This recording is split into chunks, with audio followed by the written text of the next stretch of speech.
Napakalaking pagkakaiba ng taglamig sa tag-init kung ikaw ay high blood.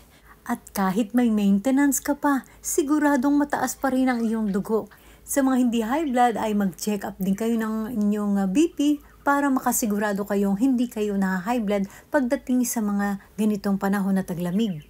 Ang share ko sa inyo ay ang aking araw-araw na ginagawa nitong taglamig. So bago tayo magsimula, kung bago ka lang sa channel ko, please subscribe, like, and share. And don't forget to hit the bell button para updated ka sa lahat ng aking mga vlogs. Mula nang matutuhan ko ang pag-inom ng fish oil, talagang hindi na ako talaga umiinom ng maintenance para sa aking high blood.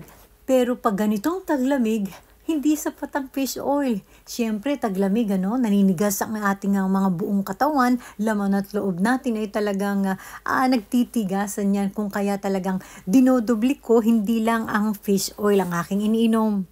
Umiinom ako ng fish oil sa umagang aking pagising, pero ito ay tinatambalan ko talaga ng mainit na tubig. So pag ganitong taglamig, mayat maya lang talaga uminom tayo ng mainit na tubig, ay talagang magsisirculate ng maganda ang ating dugo at hindi magbabara-bara.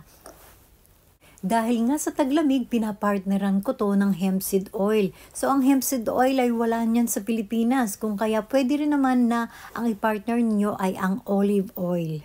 Hindi natin pwedeng inumin ang coconut oil kasi ang coconut oil ay talagang tumitining or nagtitigasan yan kapag malamig ang panahon.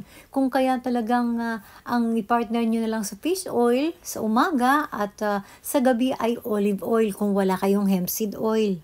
Guys, ito pa nga pala. Ang collagen talagang isang tableta lang iniinom ko dati pag tag-init. Ngayong taglamig, 2 tabletas ng aking iniinom sa isang araw. So guys, itry nyo talagang bababa ang inyong dugo. Kahit na hindi ka na kayo uminom ng inyong pang-maintenance, basta i-maintain lang ninyo ang pag-inom ng madudulas, ay hindi kayo maha-high blood. So thank you so much guys for watching and see you to my next vlog. Bye!